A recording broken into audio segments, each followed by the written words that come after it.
पक्षाचे प्रमुख आदरणीय पवार साहेब, व्यासपीठावर बसलेले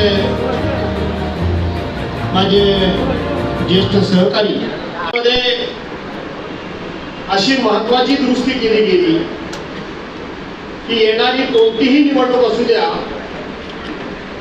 दर 5 वर्ष पूर्ण होता क्षणी त्या निवडणुका झाल्या पाहिजे. मुळामध्ये आज भारतीय जनता पार्टीचा या लोकशाहीवर अजिबात विश्वास नाही.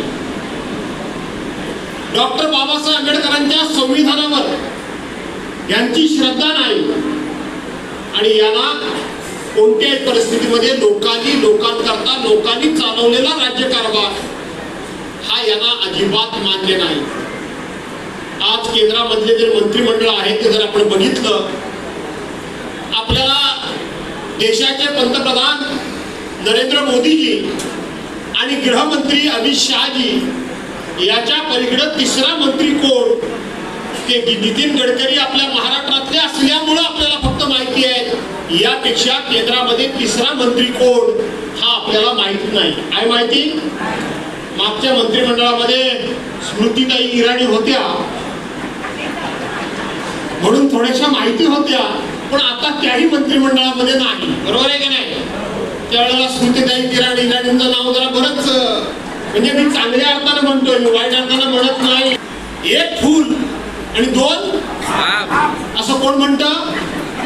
उद्धव साहेब म्हणतात. एक फूल आणि 2 हाफ. आता ते 2 हाफ, त्या हाफ मधले सुद्धा ते आता हाफ झाले, थोड्या दिवसानं ऑफ होऊन जातील. ही त्यांची परिस्थिती आता. आणि भारतीय जनता पार्टीची ओळखच मुळात ही आहे बांधवांनो भगिनीनो, की ज्यांच्याबरोबर मैत्री करायची त्या मैत्रीला मित्र म्हणून जागायचं नाही, त्या मैत्रीशी प्रामाणिक राहायचं नाही. तर भारतीय जनता पार्टीची त्यांची जी मातृसंस्था आहे त्यांनी शिकवण अशी दिलेली आहे की पहिल्यांदा जर संपवायचं असेल तर आपला मित्र संपवा. पहिल्यांदा जर संपवायचं असेल तर आपला मित्र संपवा. याचा अर्थ जर आपण 2 भाऊ असू तर त्यातला एक भाऊ हा हक्कानं आपल्या प्रॉपर्टीला वाटेकरी होऊ शकतो. आणि म्हणून पहिल्यांदा आपला माणूस संपवायचा. विरोधकांशी जर आपल्याला लढायचंच आहे त्यांना आपण कधीही संपवू शकू, आणि म्हणून पहिल्यांदा आपल्या मित्राला संपवू. भारतीय जनता पार्टीची ही रणनीती आजची नाहीये. आठवा, या देशाचे माजी पंतप्रधान कैलासवासी अटल बिहारी वाजपेयी साहेब हे ज्या वेळेला देशाचे पंतप्रधान होते त्यावेळेला त्यांच्याबरोबर 28 पक्षांनी आघाडी केलेली होती. 28 पक्षांनी. नरेंद्र मोदी ज्या वेळेला पहिल्यांदा पंतप्रधान झाले त्यावेळेला त्यांनी 24 पक्षांची आघाडी करून ते पंतप्रधान झाले. पण आज त्यांच्याबरोबर 4 पक्ष सुद्धा 4-6 पक्ष सुद्धा शिल्लक राहिलेले नाहीत आणि ते पक्ष सुद्धा प्रेमानं जवळ आलेले नाही. ते पक्ष विचारानं जवळ आलेले नाहीत. ते भारतीय जनता पार्टीच्या कामावर खुश आहेत म्हणून त्यांच्याबरोबर नाही. भारतीय जनता पार्टीची विचार प्रणाली त्यांना मान्य आहे म्हणून नाही. तर आज आपला महाराष्ट्र सुद्धा जर डोळ्यासमोर आणला, त्याच पद्धतीनं केंद्र समोर आणलं, तर कालच राज्याचे एक उपमुख्यमंत्री अजितदादा पवार काय म्हणाले हे तुम्ही आज वाचलं असाल. वाचलं की नाही वाचलं? काय म्हणाले?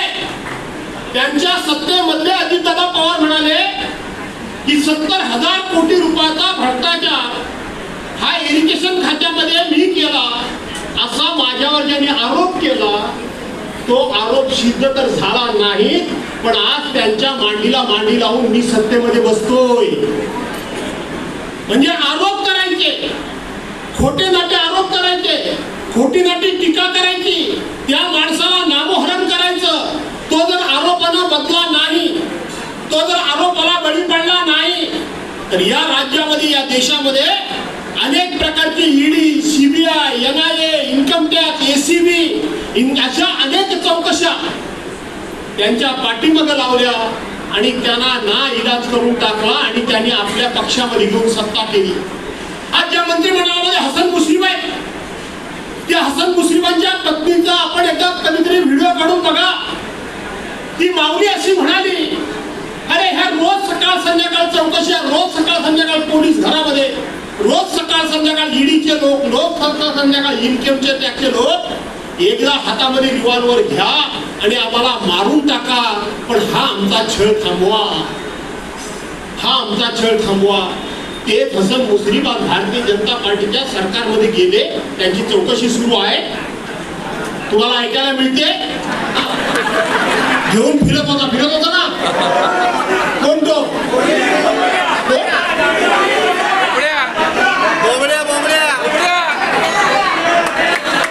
मला फक्त संजय राऊत नागडा पोपट म्हणतात तेवढं फक्त मला माहिती आहे.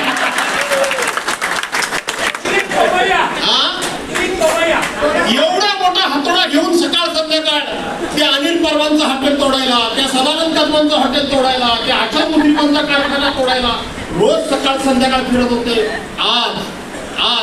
आज ते हसन मुश्रीफ त्यांच्या मंत्रिमंडळामध्ये आहे. अजितदादा पवारांचा उल्लेख करताना हेच लोक सांगायचे, येती दिवाळी ही तुमची कुठल्याही परिस्थितीमध्ये जेलमध्ये जाणार म्हणजे जाणार. सांगायचे का नाही सांगायचे? काय म्हणायचे हो देवेंद्र फडणवीस? काय म्हणायचे? अजितदादा म्हणजे चक्की पिसी पिसी पिसी असं करायचे. बरोबर आहे. त्यांची एक मुलाखत काढून बघा. ते काय म्हणाले की लोक मला विचारतात तुम्ही काय राष्ट्रवादी बरोबर जाणार काय? मी वाट्यांचे झालं तरी अविवाहित राहीन, लग्नाशिवाय राहीन, पण राष्ट्रवादी बरोबर नाही जाणार नाही म्हणजे नाही. आता बिचाऱ्याने लग्न केलेलं राज्याचे मुख्यमंत्री सातत्यानं अविवाहित राहतात. विरुद्ध काय शिवसेना विरुद्ध अमुक तमुक हे बघतायत आपल्याला वाटायला आणि कापायला, हेच बघतायत. हे साले कसाही आहेत खरे सांगायला गेलं. त्यामुळं सकीनाबाईला निवडून आणायची का नाही? आणणार. शिल्पाबाई भोसले या शिवसेनेच्या उमेदवार आहेत, त्यांची निशाणी आहे. स्वरूपाताई पाटील या शिवसेनेच्या उमेदवार आहेत, त्यांची निशाणी आहे. आणि आता सईताई शिर्के आहेत, माझ्या गावामध्ये आहेत, त्या मनसेच्या उमेदवार आहेत, त्यांची निशाणी आहे. लक्षात राहील ना? आणि दुसऱ्या त्यांच्या उमेदवार आहेत गीता विजयाताई गीते मनसेच्या, त्यांची निशाणी आहे. म्हणून 15 तारखेला एक पवित्र असं राष्ट्रीय कर्तव्य करा. 15 तारखेला एक पवित्र असं महाराष्ट्राच्या सन्मानाचं, स्वाभिमानाचं, हा महाराष्ट्र 16 तारखेला मान खाली उभा राहता म्हणून हा माफ करा, सूट करा. 16 तारखेला जर आपली सत्ता गेली तर काय होईल यापेक्षा महाराष्ट्रातून मान खाली जाईल. डिजिटल महाराष्ट्र संध्या न्यूज प्रतिनिधी. आज आपण आलेलो आहोत मुंबईच्या घाटकोपरमध्ये आणि आज आपल्याबरोबर आहेत श्री प्रजाताई सपकाळ आपल्याबरोबर आहेत.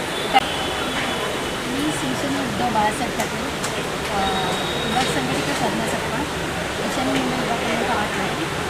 आजचा जो आमचा मेळावा झाला, पत्रकार मेळावा, सन्माननीय भास्कर जाधव साहेब ते सुद्धा उपस्थित होते.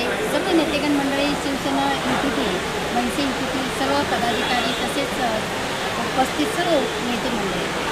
आजचा जो मेळावा झाला अतिशय सुंदर असं पार पडला. त्याच्यातून आम्ही असेच संदेश दिला आहे की मुंबई ही आपली आहे. इथे मराठी माणूस म्हटलं तर मराठी माणूसच नाही, ते इतर धर्माचे सर्व धर्माचे जे आपले जनता आहे ते एकत्रित मिळून हा जो आपला मुंबईला आपल्याला वाचवायचा आपल्याला प्रयत्न करायचे. कारण जे सत्तेत असलेले भाजपा सरकार असेल, मुंडे गट असेल, यांची राजकीय जे घडामोडी चालल्या आहेत त्या दृष्टीने आम्ही एकच संदेश देऊ इच्छितो की मराठी माणसांनी आता तरी जागा व्हायला पाहिजे आणि एकत्रित येऊन ही मुंबई गुजरातला न जाता आपली मुंबई जी हक्काची आहे, आपण बोलतो आज मुंबई माझ्या हक्काची आहे, तर ही त्यांना दाखवून द्यायची. येणाऱ्या महानगरपालिकेमध्ये आपल्या मुंबईचाच महापौर बसेल आणि तो मराठीच असेल आणि आपले उमेदवारसुद्धा प्रचंड बहुमताने विजय होतील, हा आम्ही संदेश दिलेला आहे. महाराष्ट्र संध्या न्यूज प्रतिनिधी. आज आपण आलेलो आहोत मुंबईच्या घाटकोपरमध्ये आणि आज आपल्याबरोबर आहे सुरेश पाटील सर. आज जो मेळावा झाला आणि सरांनी जे भाषण केलं, भास्कर जाधव साहेब त्यांनी जे भाषण केलं आणि लोकांना जो काही मराठी आपली जी मुंबई आहे ही वाचली पाहिजे. आज नागपूर पश्चिमच्या वतीने शिवसेना, मनसैनिक आणि राष्ट्रवादी शरद पवार संघ या तिन्ही पक्षाच्या वतीने आमच्या शिवसेना, मनसे आणि राष्ट्रवादीच्या कार्यकर्त्यांचा मेळावा आपण जे आयोजित केला होता. त्याला सन्माननीय शिवसेनेचे नेते आणि आमदार भास्कर जाधव साहेब आले होते. त्यांनी आज कार्यकर्त्यांना चांगल्या पद्धतीने मार्गदर्शन केलं. ज्या पद्धतीने भारतीय जनता पार्टीचं राजकारण पूर्ण देशात चालू आहे त्या संदर्भात त्यांनी मार्गदर्शन करून लोकांना आव्हान केलं आहे की जर मुंबई आपल्याला वाचवायची असेल तर आपल्याला शिवसेनेचा आणि महाराष्ट्र नवनिर्माण सेना आणि राष्ट्रवादी या तिन्ही पक्षाचा मिळून महापौर बसवणं गरजेचं आहे. आणि कार्यकर्त्यांनी तो जल्लोषामध्ये सगळ्यांनी त्याचं स्वागत केलं आणि जी ऊर्जा बोलतात ना कार्यकर्त्यांमध्ये निर्माण करायची असते ती ऊर्जा भास्कर जाधव साहेबांच्या माध्यमातून निर्माण करण्यात आली. जर काय सांगाल, अनेक ठिकाणी मनसे या ठिकाणी शिवसेनेसोबत दिसत नाही आहे, त्याबद्दल काय बोलाल? त्या मनसेचे सगळे विभागाध्यक्ष वॉर्ड अध्यक्ष हे सगळे होते. कोणी असं नाही की बाबा नव्हते म्हणून. घाटकोर पश्चिममध्ये घाटकोर पूर्वमध्ये मानपूर विधानसभेमध्ये ईशान्य मुंबईचा विभाग प्रमुख 8 म्हणून मी ज्या ज्या ठिकाणी मी शिरतो आहे तिथे मनसेचे कार्यकर्ते खालच्या तळागाळातले सर्व महिला पुरुष युवासेना चांगल्या पद्धतीने शिवसैनिकांबरोबर काम करतात.